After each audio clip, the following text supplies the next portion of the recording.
Good morning to all. So today we are starting the next topic in the memory management unit.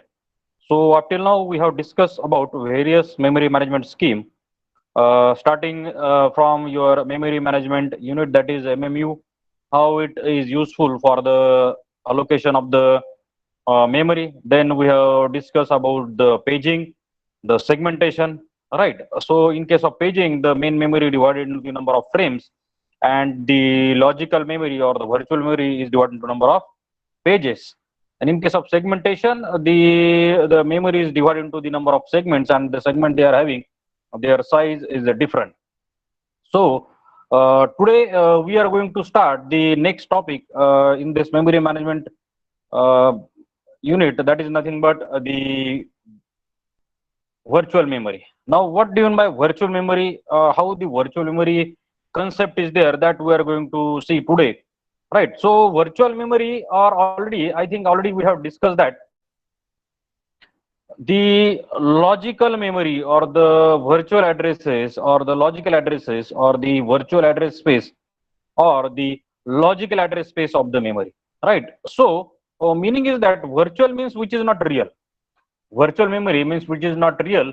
So we can say that we can consider that that the logical address or the virtual address is being generated by the CPU for each and every process or to execute that particular process or instruction. For example, if it is a 8-bit processor, we can have 2 raised to 8, that is 256 virtual addresses or the logical addresses, and that address space is called as the logical address space or the virtual address space. If it is a 2 raised to, if it is a 16-bit processor, we can call it as nothing but 2 raised to 16, that is 65536, is nothing but the total address space. These are the addresses generated by that particular CPU to execute that particular instruction, right? So meaning is that 65,336, 65536, 65536 is the space, virtual address space, which is generated by the CPU to execute that particular instruction, or that particular process. But we have to map that virtual address into actual physical address. We have to map the virtual address into because the address which is being generated by the CPU, it is not the real address. It is not the real address. For example, if say for example 60,000 memory location, if the CPU generates 60000, if it is the 60,000 address, logical address or the virtual address is generated for execution of any instruction, so its physical address may be different. Or this 60,000 memory address is not at all available in the main memory. This 60,000 memory location is not at all available in the main. Why? Because the size of the main memory is less as compared to, or the size of this actual address space is very less as compared to your virtual address space, as compared to the virtual address space. Getting this point? So meaning is that these are the addresses, virtual or the one can say that the logical addresses, say for example 0 to 2 raised to say for example 32-bit. These are the logical, or these are the virtual addresses are generated, right? These are the virtual addresses are being generated by the CPU for their execution.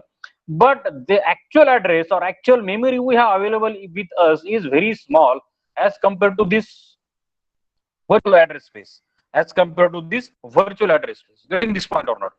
The actual address space which we are having, that is called as our main memory. This memory, one can say this is only 1 GB of 1 GB of main memory is available with us. 1 GB of main memory is available with us. But as that comparison with this 1 GB, we have 2 raised to 32-bit logical addresses or the virtual addresses. Getting my point or not? So meaning is that there is a significant difference, or there is a huge difference between your virtual address space and your actual address space or the actual addresses which are available in the main memory. Because the 60,000 memory location, though it is generated by your CPU for the execution, but the 60,000, it may not be possible to accommodate in that particular 1 GB of address space, because we have only 0 to 1000 MB, 0 to 1000 MB of main memory available. 0 to 1000 MB of main memory is available. But one can say that the logical address generated is nothing but the 60,000. Then how to execute? So where to find the 60,000, or where, how to map this 60,000 memory location into real address, or into actual physical address or actual main memory address? That is the question. So this concept, it is called as the virtual memory. Virtual memory means it is nothing but, it is not a real memory. We can say that it is nothing but the logical memory, which is not in real. But we have to map whatever may be the virtual address space, whatever may be the, one can say that the addresses generated by the CPU into the actual addresses, right? So see here, the virtual memory is a technique that allows the execution of the process that may not completely in the memory. So this concept, the conceptual study, it says that it allows the execution of the processes that may not be completely in the main memory. So this is the important line. So program can be larger as compared to your physical memory. So you have only 256 KB. For example, I have only 256 KB of main memory, or the RAM is available, but my program requires 1 MB of space, 1 megabyte of space, but I have only 256K of main memory is available. Then how this 1 MB program, or how this particular 1 MB program, because virtually there is no question about 1 MB. So for 1 MB, your CPU can generate as many addresses as required, because it has say for example 2 to 8 or 2 to 16 or 2 to 32 addresses, virtual addresses are available. But practically or physically, that much addresses, that much address space, or that much capacity is not available. We have only limited capacity, 256K of main memory, or even 512K of main memory is available with us, right? So the memory management requirement, instructions being executed must be in a physical memory. Therefore the first approach is the place entire logical address into the physical address. That is the first case. So what we have to do here, whatever maybe the logical addresses are there, whatever, how many logical addresses are being generated by that particular for that particular process, that are to be as it is copied into the physical address. But it is not possibly, it is not possible. Why? Because there is a limitation. So your main memory is not enough, or it is not a big enough, it is not sufficient to accommodate all the logical addresses generated. So for example, here some examples are mentioned. For example, program often have code to handle unused conditions, error conditions, that this code is almost never executed. Second example is array list tables are often allocated memory array of size 100 by 100, but actually not required. For example, when we are writing a program and we are allocating array of two-dimensional array 100 into 100, so means 10,000 memory location, 10,000 is the size of that particular array, but this 10,000 values are never inputted in that particular array, so that the memory becomes unutilized, or that memory is not being utilized. Then even in those cases where the entire program is needed, it may not be needed at the same time. So in the particular case, when you need to execute the total program, but the entire program may not be needed at the same time to execute, right? So it will be executed part by part, or it will be executed step by step, right? So the ability to execute a program that is partially in the memory would have following benefits. Means what we have to conclude here, conclusion is that we have to execute a program, we have to execute a program in a such a way that though it may not be completely loaded inside the main memory, but still it continues execution. Are you getting my point or not? So what is our bottom line? Bottom line is that for execution of any program, or for execution of any process, that process must be loaded inside the main memory. That process must be loaded inside the main memory, right? But the second, the next advanced part in that case, we have to see that yes, we will load the program inside the main memory. But what happen if the memory requirement of the program is very high as compared to main memory? Program require 1 MB of size for its execution, but the main memory available is only for 512 KB kilobytes, right? So exactly it is a one can say the double memory space is required for execution of that particular program. So how to execute such a program which is not able to fit inside the main memory? The solution is that you can execute the program part by part.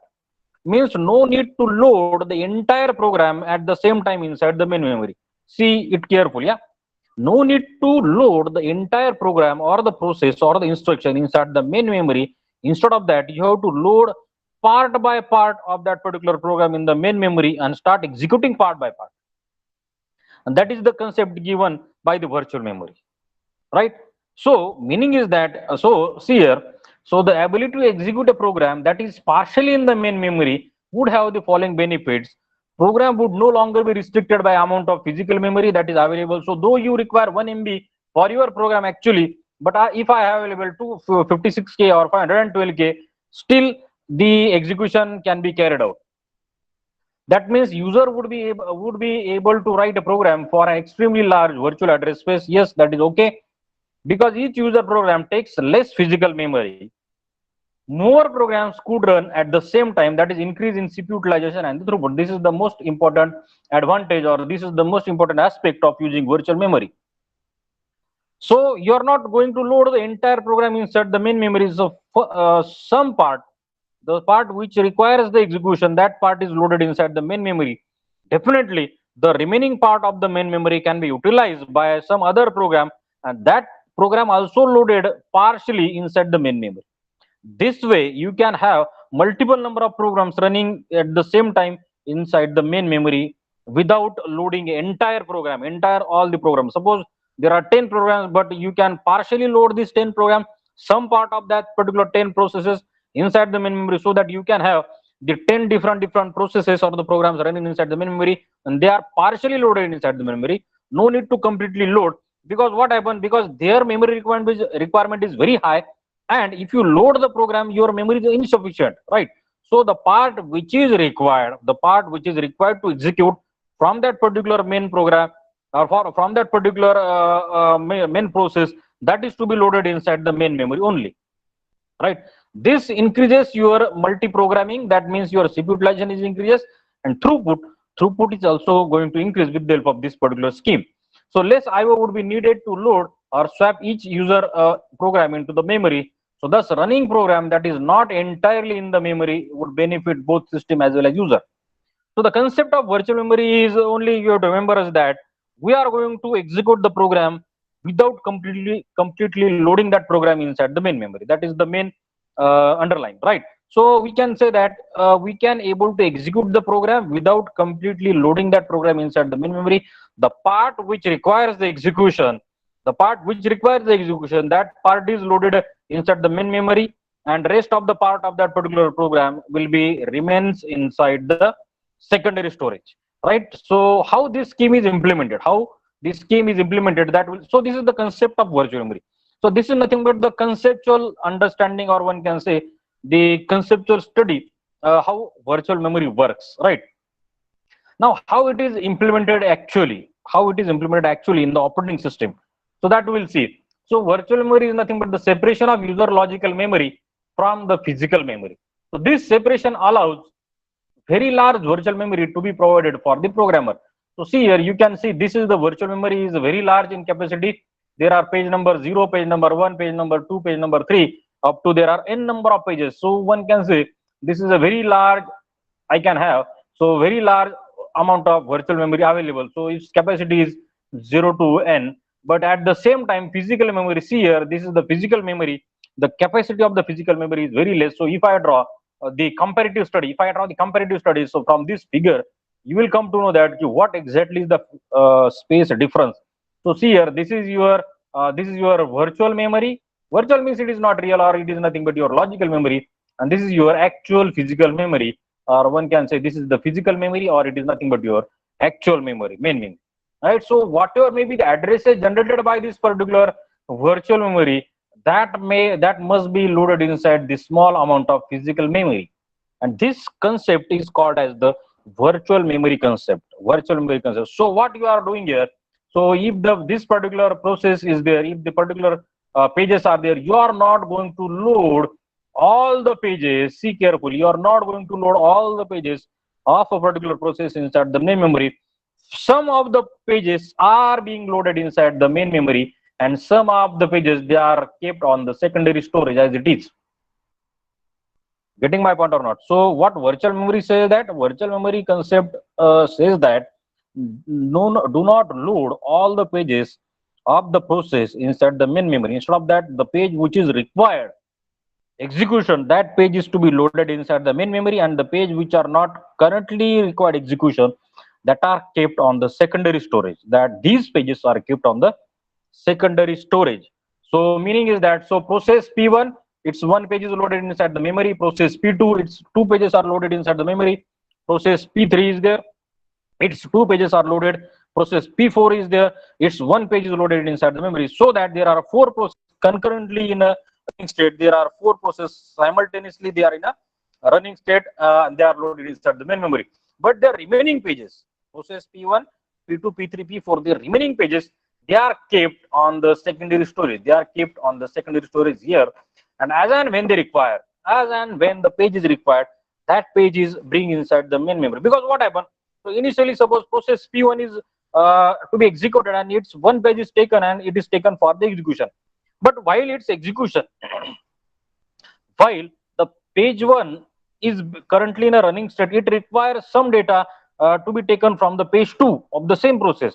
Then what happens, you have to load that page 2 inside the main memory. That so where that page 2 is stored here, so page 2 is stored on the secondary storage, so that page is to be bring inside the swapping in inside the main memory, right? And this particular concept is called as the demand paging concept, right? So virtual memory, it is a concept, but it is how it is implemented in the operating system. In operating system, the virtual memory concept is implemented by demand paging. So demand paging is nothing but the actual implementation of the virtual memory, right? So demand paging, as the name itself indicates, that load the page as and when it is demanded. Load the page as and when it is demanded. So we'll see it. So similar to paging system. So as it is a name itself, it is a paging. So it is very similar to the paging, but only the one word is added, that is called as the demand paging. So meaning is that what we are doing here, demand in case of demand paging. So process resides on the secondary storage. When we want to execute the process, we swap it into the main memory. The firstly, all the pages of the process is loaded inside the secondary storage. All the pages are loaded inside the secondary storage, or they are placed on the secondary storage. Now when the page is to be executed, that is loaded inside the main memory, that is loaded inside the main memory. So rather than swapping entire process into the memory, we use lazy swapper, right? This particular concept is used in demand paging. So demand, so what earlier we used to do here, earlier we used to, what we are doing here, entire process is taken P1, and this particular process is loaded inside the main memory. See the difference, huh? Earlier what we used to do here, earlier we load the entire process inside the main memory. But now in case of demand paging, what we have to do here, instead of loading this entire process P1, its page, the page which is required for current execution, that page, suppose P2 is required for the process P1, page number 2 is required for process P1, that page is only loaded inside the main memory, and rest of the all pages, they are kept on the secondary storage as it is, right? That's why it is called as the demand paging. Demand paging means what? Do not load entire process inside the main memory. Do not load the entire process inside the main memory. Instead of that, you have to load only the page which is required by the process, which is required by the process itself. So see here, so it is called as a lazy swapper. Swapper means what? You are swap in the process and swap out the process, right? So lazy swapper never swaps a page into memory unless that page will be needed, unless that page will be needed. So this is very important. As and when the page is needed, that page is taken from the secondary storage and loaded inside the main memory. See here, since we are now viewing a process as a sequence of pages rather than one large contiguous address space, use of term swap is incorrect. Therefore, swapper manipulates entire process, whereas the pager is concerned with individual page of the process. Therefore, use pager term rather than the swapper. Means we are not going to swap in and swap out the entire process, but instead of that, we are page in and page out. Getting my point or not? So, for example, this is the process A, and this is the process B, right? So, three pages of process A 1, 2, 3, and three pages of process B 1, 2, 3. They are loaded inside the memory. Means we can call it as a swap out. These are swap out, means they are page out, and these are page in. Page out and page in means they are loaded inside the memory, and they are they are removed from the main memory and loaded inside the secondary storage. So when process is to be swapped in, the pager guesses which page will be used before process is swapped out again. So instead of swapping in whole process, pager brings only those necessary pages into the main memory. So important one, instead of swapping entirely whole process, the pager or this particular demand paging, what it does here, it brings only those pages that are necessary into the main memory. So do not copy entire process inside the main memory. Copy only that pages that are required for the execution. That if the page is not required, if the page is not at all required for the execution, then do not load that page inside the main memory. Just keep that particular page in the secondary storage as it is. Do not place that page inside the main memory. So what you are achieving this? So what is the benefit of this? So benefit is nothing but already we have seen. It increases the multi-programming, CPU utilization, degree of multi-programming increases. That's why definitely increases the throughput of the system, and the CPU utilization is also increased here. CPU utilization is also increased here because you have multiple number of processes. So only one page of process A is 3 page of process A, 3 page of process B. Then there are different pages they are taken inside the main memory for the multiple number of different number of processes, right? So this is the way. So this avoids residing into memory, reading into memory pages that will not be used anyway.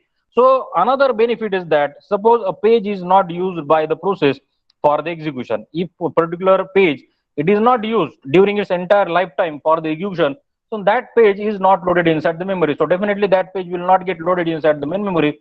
Definitely that will avoid your memory loss. That will avoid your memory loss, because what happens if the page is not loaded, if the page is not required, but still if that page is being loaded inside the main memory, then what is the use of it? What is the use of loading that page inside the main memory? So this particular drawback is also get removed with the help of this demand paging. Demand paging means the page which is demanded, load that page inside the memory. If the page is not required, if the page is not necessary, then do not load and do not waste your memory. That is the, in simple word, we can define the demand paging as, right?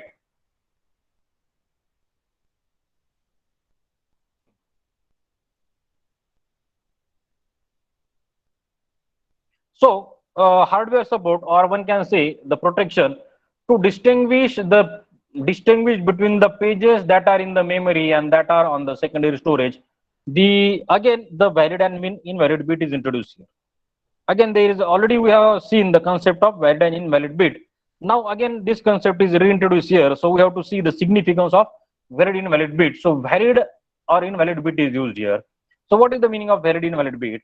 So valid bit says that if the bit is set indicates page is legal and it is in the memory. Now one more meaning is attached to the valid and the invalid word. So initially or earlier meaning is only, this is the only case. Valid bit means what? If the bit is set valid, it indicates the page is legal, that is, it is in the logical address space of the memory. But now one more bit is added, or one more meaning is added to that particular valid, and that and that page is in the main memory. So if the page is said to be valid, there are two meanings for this valid. So first meaning is that yes, that page is the legal page, or it is in the logical address space of that particular main memory, and that page is inside the main memory. That page is currently in a running state, or that page is currently in a main memory, right? And invalid means what? Page either it is not valid, or what, it is on the disk. Either it is not valid, but if suppose if it is a valid, but if it is on the disk, though it is a valid, but if it is on a disk, then also this I flag is set here. Invalid flag is set. So if the setting that flag invalid, meaning indicates that though it is a legal page, but if it is not copied in the secondary storage, it is not copied in the main memory. It will be on secondary storage. Getting this point? So, for example, the page table entry for each page that brought into the memory has V and I bit set. That is valid invalid bit set. So meaning is that, for example, see here, this is the logical memory, the physical memory, or the valid pages. Physical memory means what? The valid pages are there, the pages which are loaded inside the main memory, they are called as the valid pages. The pages not loaded inside the main memory, they are called as the invalid pages. For example, 0, 1, 2, 3, these are the seven pages, and their names are A, B, C, D, E, F, G, H. These are the names given to these pages 0 to 7. Now, page table tells us that page number 0 loaded inside the frame number 4, page number 2 load inside the frame number 6, page number 5 loaded inside the frame number 9, and that we are going to load inside that particular frames, right? So 0, 4. So yes, 0 is loaded. That's why it is set as a valid one. Then page number 2 is loaded inside the frame number 6. C, that's why it is called as a valid one. And page number 5 loaded inside the frame number 9. That's why it is also called as a valid one. In valid invalid bit set, the bits are set V indicate these are the valid. Whereas the remaining means what? Page number. So page number 0 to 5, that is ACF, are only the main memory. That's why they are called as a valid one. But whereas page number 1, page number 3, page number 4, page number 6 and 7, though they are the legal pages, see carefully, these are the legal pages, but still they are marked as invalid. Why? Because they are not brought inside the main memory. They are not brought inside the main memory. When you brought this page number A, page number 1 means B. If you brought this page number B somewhere, say for example B is here, it says in frame number 12, then I can change this entry from I to V, from invalid to valid. Getting my point or not? When so valid invalid, they have got two meaning here. Two meaning in the sense, either the page is legal, or it is in main memory, or it is not legal, or it is on the secondary storage. So B is here, B is somewhere in the secondary storage. So bring that page B and load it inside the main memory. As soon as this B is loaded inside the main memory, so initially it is marked as a invalid. Now we have to mark it as a valid one. Meaning is that yes, so B is in the logical address space of the memory. The first condition is true, and second condition is that yes, that particular page is brought inside the main memory. The second condition is also getting true here. That's why it is marked as a valid one. Right. Now the next point is nothing but the page fault. So we have to see the page fault. The access to the page marked as invalid causes the page fault in the system. So here in the while executing, so here the page number B, again take the same example, page number B or page number 1, which is not loaded inside the main memory, and the operating system try to execute the page number B or try to access the page number B, which is marked as a invalid, because its I bit is set here, then the page fault occurs. Page fault means what? You are accessing the page which is not loaded inside the memory. It is a simple word. The simple meaning is that the operating system is trying to execute the page which is not loaded inside the memory, and it is indicated by I. It is indicated by I invalid inside the page table. If this is the situation, the page fault occurs. So marking the page invalid will have no effect if the process never attempts to access that particular page. But if the process tried to use it, a page that was not brought into memory, the page fault occurs. Therefore, there is a need to correct this particular page fault. So this is the very important one. We have to correct the page fault. Means the process try to execute. So how many? So the particular suppose this is the process P1. Consider the process P1. It has 7 pages total, or 8 pages, 0 to 7. Total 8 pages are there, A to H. Now the process executes its page number A, page number C, and page number F. But if the process P1 try to execute the page number B, or if it try to access the page number B, but the page B is not loaded inside the memory because it is marked as invalid. So where you will find that B? So B will find on the secondary storage, and if the process try to execute that particular B, or so this B is there, then one can say that D is there, or we can say that E is there, or G is there, or H is there. So if the process try to access or try to execute the pages that are marked as invalid, meaning is that yes, they are the legal pages of the process, but though they are legal, they are not loaded inside the main memory, then the page fault occurs in the system. So meaning is that page fault occurs in the system because the process, what the process do here, process try to execute such a process, such a pages that are loaded, not loaded inside the main memory. Then what is the solution? The simple solution is that the process trying to access the page which is not loaded inside the main memory, or trying to access that page that is marked as invalid, meaning is that that page is not in the main memory, that page in the secondary storage, the page fault occurs.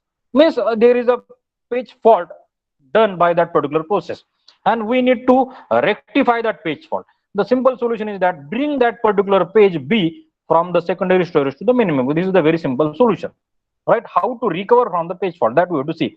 But here we have to check the two conditions. Here we have to check the two conditions, means that I bit has two meaning. I bit has two meaning, means whether it is a legal page or illegal page, and whether it is a in the main memory or not in the main memory. That two cases we have to check here. So B, if the process is trying to access B, so first we have to check whether it is a illegal or legal page. So from this particular page table, we come to know that yes, B is the part of logical address space of the process. So now no doubt it is a legal page. Then why the page fault occurs? So page fault occurs only because of that page is not in the main memory, it is on the secondary storage. So page fault is corrected by loading that particular page B inside the main memory, and the process will smoothly execute the page B. Right, the page fault will be corrected. But if we consider the second case, the process, so B, if the suppose H, and say for example here is say for example J, if the process try to execute the page J, okay, so first check whether the validity of that particular page J, and J mark as a invalid, right? So whether we have to check whether it is a legal page or illegal page. So from this particular table we come to that J is not the part of the logical address space of the process. Page J is not the part of the logical address space of the process, definitely. So there is no need, there is no question. So it is a illegal address trap, so we have to restart that particular process. It is illegal address trap. Getting this point? So it is a different case. It is a different case. It is not the part of the logical address space of that particular process. Getting my point? So we'll see how to correct this page fault. So getting the concept of page fault. Page fault means what? The process is trying to execute a page that is not loaded inside the main memory, or the accessing to the page. The correct bookish definition is that accessing to the page that is marked as invalid causes page fault in the system. Access to the page marked as invalid causes the page fault in the system. Then how to recover from the page fault, that we'll see here. So this is the diagram. Diagram shows you how to recover from the page fault, or how to correct the page fault. As the name itself indicates, it is a fault or it is a mistake. Fault or mistake, then definitely there is a way to rectify the mistake. There is a way to rectify that particular error, right, or that rectify that particular fault. These are the steps. This is nothing but the step number 1, step number 2, step number 3, step number 4, 5, and 6. These are the diagrams shows the 6 steps. Within these 6 steps, you can rectify your fault.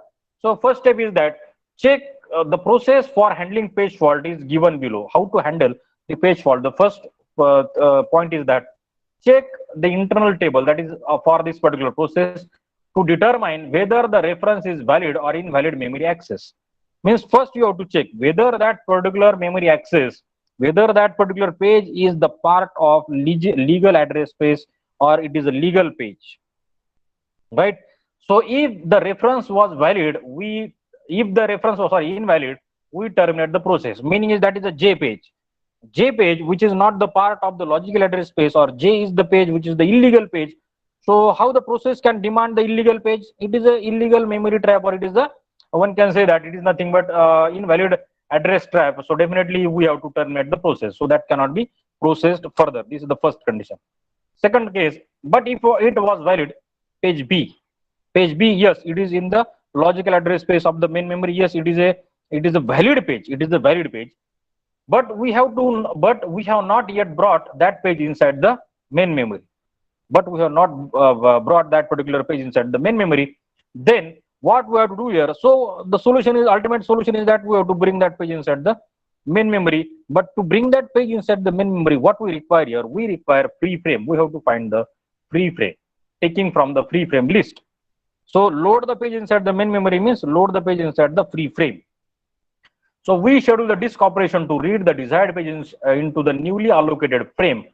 So when disk read is complete, we modify the internal table kept with the processed and page table to indicate that page is now in the main memory. So if the free frame is available, load the desired page, load the demanded page inside the main memory. And now the process come to know that yes, the page which I have referred, that is B, it is now get loaded inside the main memory. The process continue its execution with that page B, continue its execution with the page B. So restart the instruction that was interrupted by the illegal address trap. The process can now access the page as it is inside the main memory. Right. So these are the steps. So first, load that particular page. Reference is found here. So you are going to found the reference here. So that I. So why this I is there? There are two meaning of that particular I. Whether it is invalid means it is an illegal page, or if it is not loaded inside the main memory. So operating system will check this. The control comes to OS. If it is an illegal address type, so or if it is a or that particular page is on the secondary storage.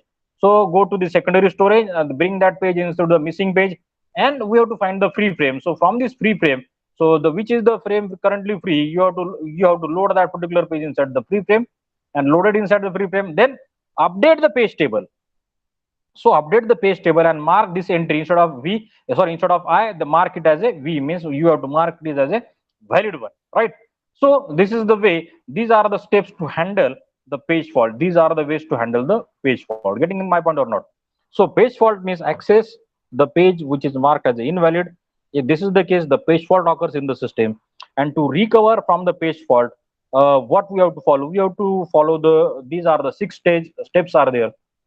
The first step, first check whether that page is the legal page or not. If it is marked as an illegal page, then if it is marked as invalid, then why that I is set? So there are two meaning to that particular I. If this particular page is legal, if it is a particular logical, it is the part of logical address space for that particular process, then go for the next step. That is, meaning is that that page is on the secondary storage. So you need to bring that page in from the secondary storage into the main memory. Because until and unless you bring that particular page inside the main memory, the process cannot continue its execution. Until and unless you bring that particular page inside the main memory, the process cannot continue its execution. That's why you have to bring that particular page inside the main memory. But for this, you have to also see which frame is currently free. Because memory is now occupied. There are several processes they are running in the system, right? There are several all the frames are currently occupied. You have to see which frame is currently free. So bring that desired page inside the main memory, load that desired page inside the main memory, so that the process will continue its execution. This is the way how we are dealing with the page fault in the system. Right? So the next point.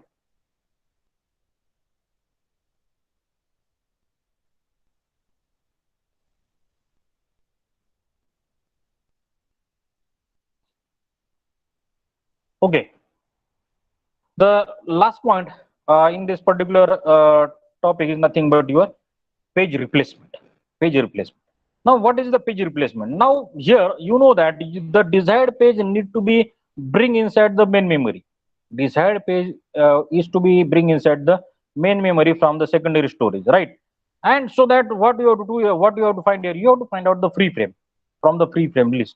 But what happened if there is no free frame currently available? It is the question. What happens if the no free frame is currently available? Then what we have to do here? So you need to have the page replacement. You have to replace some pages, because until and unless the desired page is not bring inside the main memory, the process will not continue its execution. And what is the current scenario of the memory? Current scenario of the memory is that all the frames are currently occupied. No single frame currently is free. So what you have to do here? You have to replace one of the frame, so that the desired page will be brought inside the memory and the process continues execution. That is nothing but the page replacement. So what is the need of page replacement is the important question, right? So selection of a page in the memory to be replaced with when a new page must be brought in. So new page must be brought in means that page is compulsorily to be bring inside the memory. So one page is to be removed from the memory. So because the memory is currently being occupied, So at least one page must be removed from the main memory so that the free frame get created. In that free frame, the newly arrived page must be loaded. So while a user process executing page fault occurs, so to recover from the page fault, we have seen the steps. We have seen the steps. But what happen if there is no free frame? So always determine whether the desired page is residing on the disk, but find no frame on the free frame list. All the memory is currently in use. All memory is currently in use. So in that case, when all frames in the memory are occupied and it is necessary to bring a new page in the to satisfy the page fault, the replacement policy is concerned with selecting a page currently in the main memory to be replaced. Meaning is that one of the page from the main memory is to be swapped out from the main to the secondary storage, and the desired, so that the desired page must be swap in inside the main memory. That is called as the page replacement. That is called as the page replacement. So what is the need of page replacement? The need of page replacement is that the new page is to be bring inside the main memory, but because of no free frame is available, so one has to replace one of the page from the main memory, and that is called as the page replacement. That is called as the page replacement. So how the page replacement works actually, how the page replacement algorithm works. So first find the location of the desired page on the disk. So desired page is nothing but B, which is on the secondary storage. Now find a free frame. Now find a free frame. So if there is a free frame, there is no question about replacement of the pages. So directly load that page inside the free frame. But if there is no free frame available, then the question arises. Then what we have to use here? We have to use page replacement algorithm. We have to use the page replacement algorithm. That algorithm we are going to see in the next lecture. So this page replacement algorithm gives find out the victim frame. That will give us, yes, you have to replace that particular page. Though page replacement algorithm gives you the answer to the question, because there are, say for example, there are 7 frames. There are 7 frames. They are occupied with different pages. 7 frames, they are occupied with the different pages. So out of this 0, 1, 2, 3, 4, 5, 6, 7, which frame is to be currently to be which page is to be removed from that page? So I can remove E, I can remove A, whether I can go for J or whether I can go for H or D. Which frame I have to select for the deallocation of the page? So that answer is given by the algorithm strategy. That is nothing but the page replacement algorithm, right? So write a victim page onto the disk, change the page and frame table accordingly, then read the desired page into the free frame, change the page and frame tables, restart the user process. So page replacement algorithm gives me the page which is to be replaced. So remember that the page replacement policy, why there is a page replacement, why there is a need of page replacement.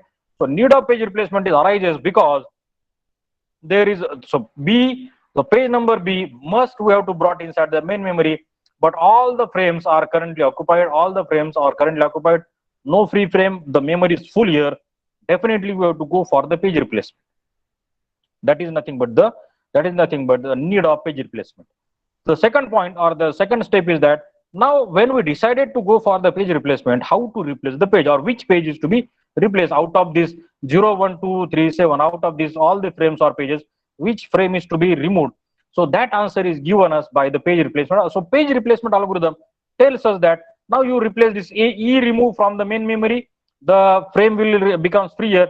Now load that B page inside the free frame here, or you remove this A page from the main memory and this frame get freer so that the B page will be loaded inside the main memory. So this particular answer is given to us by the page replacement algorithm,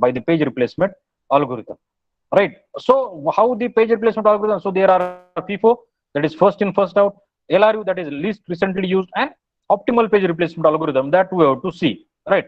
But for the timing, just remember this point, what exactly is the concept of page fault and what exactly is the why there is a need of page replacement, and if the page replacement is there, how the page replacement is done, right? The course outcome. So we have seen in this particular topic, virtual memory is the important concept.